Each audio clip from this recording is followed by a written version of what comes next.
What exactly are commercial VRPs? What's the difference between commercial versus sweeping VRPs and pay by bank? Tell us a bit more.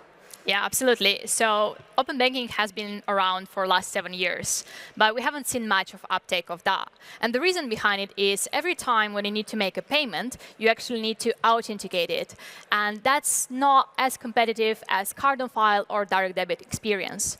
That's one of the reasons why a lot of community members and a lot of industry experts came united to come up with something better. And this is the variable recurring payment, which allows to have one long-lived consent when you make a payment. And with that long-lived consent, you can basically have the same experience as you have with the card on file or with direct debit. So imagine now that when you order something from Hungry Panda or from Amazon or anywhere else really, you can give your consent, authenticate once with your bank, and afterwards, any payment that you do further down the line just happens in the same sense that you have right now with card on file.